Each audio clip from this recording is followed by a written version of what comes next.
Glasgow is an awesome place for TTRPGs with a really vibrant scene. It's so good, you can even go to a place and people will teach you how to play and run games, which is why I am here with Fran of the Scriptorium Emporium and Kat from Break a Leg Academy. It is lovely to have both of you here. Thank you for joining me. My name's Rich. I'm Fran. I'm Kat. And this is Renegade Rolls. Nailed it. Right, who are you?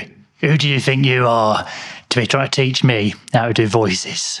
In other words, who are you? And tell me a bit about the background of how this course all came about. So my name's Kat Harrison and I run Break a Leg Academy. Hello. I'm Fran Bird and I'm part of Scriptorium Emporium.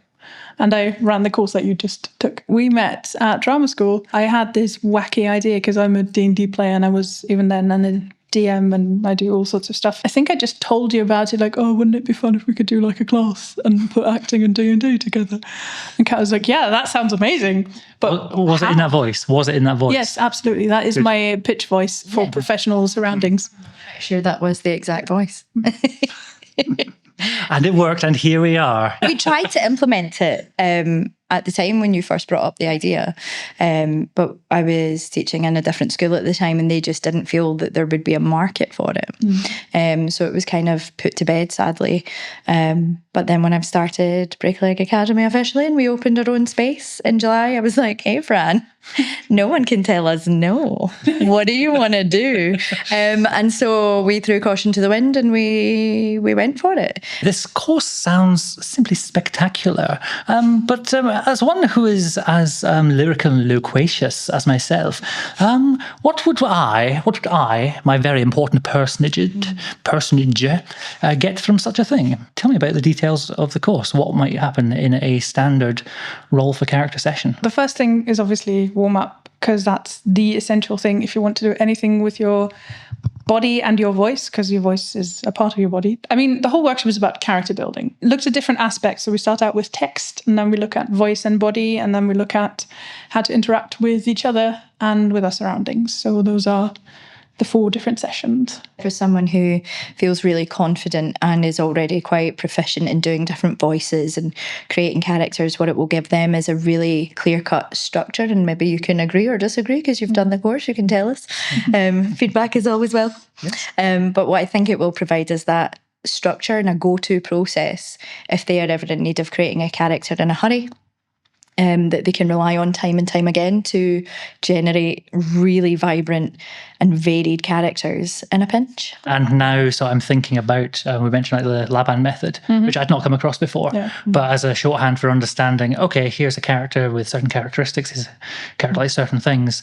That's how it can be presented very clearly. So it means I can avoid thinking, well, this guy needs to sound like Jason Statham, but this guy needs to sound like a Starion. That sustainability of the voice. Yeah. If you're creating a character that you're doing for hours on end and often repeatedly for weeks and sometimes months and sometimes even more than a year. The point of the voice unit is to find ways to alter your voice without being a voice expert. I'm a trained singer and I'm a voice practitioner in a way. So I know what to do to my voice and what I can do with my voice, how far I can push it and how I can take care of it. So I thought for people who don't know all of that and who don't have years of experience doing that, it would be fun and more important to learn that you don't have to do weird accents and potentially offensive accents, not in your case, obviously. Hold on. But there are, I mean, thinking specifically of Scottish accents, of which there are many, which, people generally don't know. But you don't... Look in that corner. Exactly. There'll be a link to that video, yes. You don't actually need to be able to do accents, to alter your voice and to make different characters just by altering different characteristics that you just do in everyday life as well without noticing it. So that's kind of what we're focusing on. So the easy way to create new voices and to create sustainable voices. My voice has so much variation in it without putting on an accent, without having to do anything overtly silly. Yeah. I can just speak slowly, give pauses, let the tension sit, a bit of gravitas. Or you think I'm just not sure what to say. It's hard to tell, but Yeah, but you can sort of balance that out with pitch and with sentence melody and prosody and that sort of thing. yeah, just being And intention. a bit of menace. Yes. Right, so what would you say to the Jessies, to the wee cowards out there who say, oh, I don't do voices? What would you say to people who are maybe less confident in expressing their range of talents, the voices? First of all, that's fine.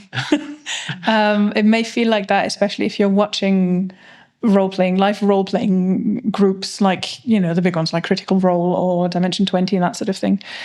You would think that they are essential, but I've worked with and played with so many absolutely talented DMs and players who just don't know what their voice can and cannot do, so they don't do it, which is fine. You can still have an engaging game without that, and we'll have different workshops for that in the future. What was that? Sorry. We'll talk about it later. But yeah, first of all, you don't need to be able to imitate every single voice, every single accent, every single dialect on the planet to create an engaging game. But what we will give you is a toolkit to use what you've got and just become more aware of what you're doing and how you're using your voice. For myself, as much as I talk a good game about my experience of D&D, I've actually been a part of very few games. And the games I have played, they've been quite loose with the rules. Good. As are mine. Exciting. Because I have often found it quite intimidating. I opened that book and I saw the tiny, tiny print and I was completely flustered and intimidated. And so to anyone who feels intimidated by TTRPGs as a whole, and added to that the stress of then creating a character and putting a voice to that on top of understanding all of the many rules, I would say come along. This is the place that will ease a lot of that, because for myself, as someone who is intimidated, I sat in some of the classes because I was like, if I'm hosting, I'm taking part. And I'm so glad I'd right? But I'm so glad I did, because just after that first session, I immediately went, oh my gosh, I get like some of these races and the qualities and what they can and can't do in ways that I just wasn't getting from reading the book or being sat across a table and being kind of fed the rules quite angrily and strictly by certain players I've maybe met in the past. And it was a very freeing experience in terms of just going, oh, okay, so I can play with my voice and that's not a stress. And amongst everything else. So it was nice. And even though there's lots of technical jargon in terms of how you help develop people's voices in the class, it doesn't feel heavy and technical when you're delivering it. It's presented as a game or an exercise that allows you to learn while having fun, and it kind of really, you're sneaky about it. I really like that. I think it's a sneaky way of building people's confidence. So honestly, I love it. That's the best way to learn, because when you come into a room and immediately you feel like, oh, what if I do something wrong? That affects your whole body posture and you're less freed up. And especially your voice, because just like I did now, you go, and yeah, exactly. And then you can't use your voice freely. And then also that sort of leads up into your brain and you don't use your imagination. And imagination is the exact thing we need. The effects just there. Playing exactly playing TTRPGs. And that's why we do it. We do it to tell a story and to be someone else and to inhabit a different character. And that's all part of it. Your backstory comes into it, and your voice comes into it, your physicality comes into it, and how you see the world and how you react to the world and how you act in the world comes into it.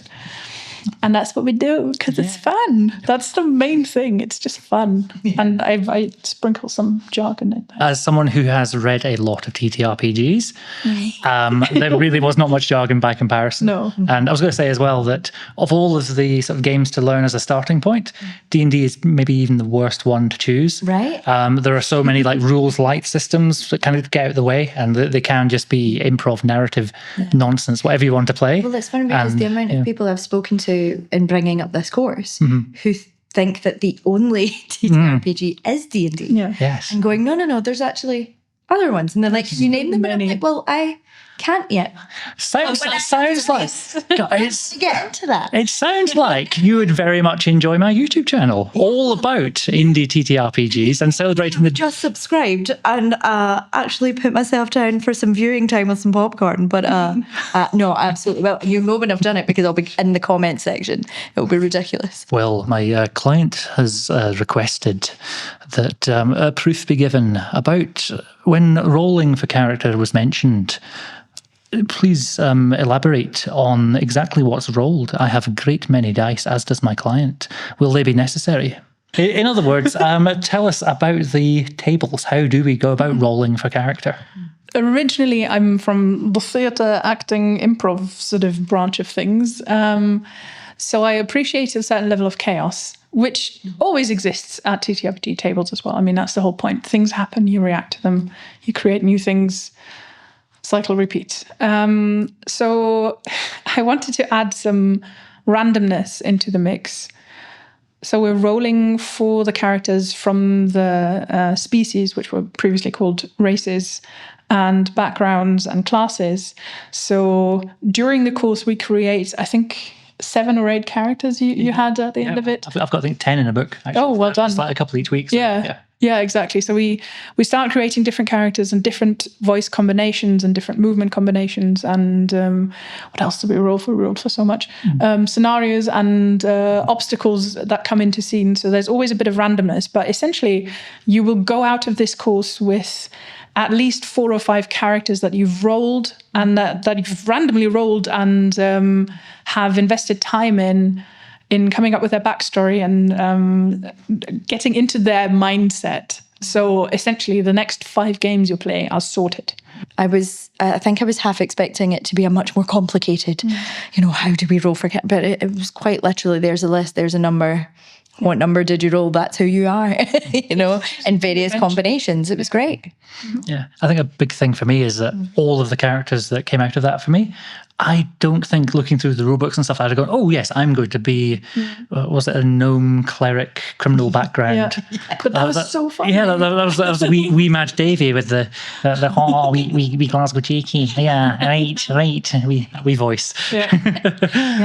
But that's he will end up in games sometime soon. Sorry, players, that's happening. It's going to be great. We take no responsibility. It's the tables. It's all the tables. The dice tell the story. That's what I would say. Time it continues, and the sun grows low in the sky. What next for our great heroes? In other words, where can people find out more about the course and potentially sign up? So currently, Scriptorium Emporium is being housed at Breakaleg Academy, but we invite any other institution to host them because they're amazing. And I think the more people who have access to these kind of courses, don't be afraid and think nobody's interested. People are interested. But currently, Breakaleg Academy in Glasgow, you can find us at breakalegacademy.com. If you go to /adult-classes, you'll find a little blurb in there about our next course that's coming up, which we have yet to set a date for, but it will be hopefully soon.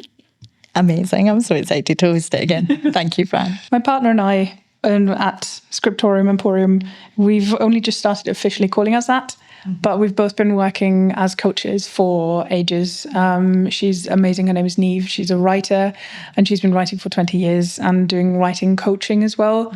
So that's another thing that we want to add to the mix, specifically related to TTRPG. So we'll do more create your character classes. We've got a course on how to GM a game.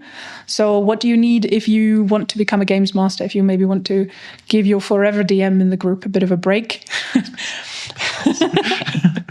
And yeah, basically what do you need before your first session and during your first campaign to get to a level where you're confident in running a game.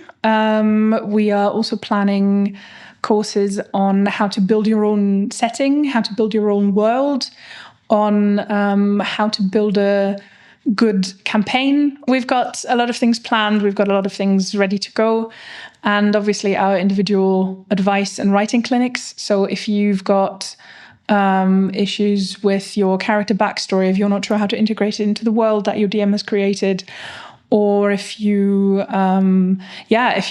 if you have no idea what kind of character you want to play, or if you as the DM are writing some lore for your campaign but you're kind of stuck and you're not sure where specific NPCs might fit in, just contact us and we'll try to help as best we can. And usually that's pretty good, if I say so myself.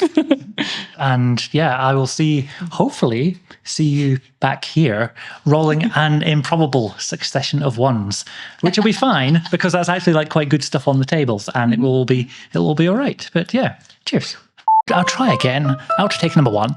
That's why I'm here with Kat from the Scriptorium I'll do this right now. You're Fran, you're a Kat. This is great. More outtakes. Yeah, it's all staying. Fix it in post, Rich. Lucky you. Yeah. Stopping all this. Oh, there's still time. Should we potato face? It's impressive. Brilliant. And I've got I've also got sand at the bottom of the face. Oh my god, you hear? Oh no. That's the best thing I've ever seen.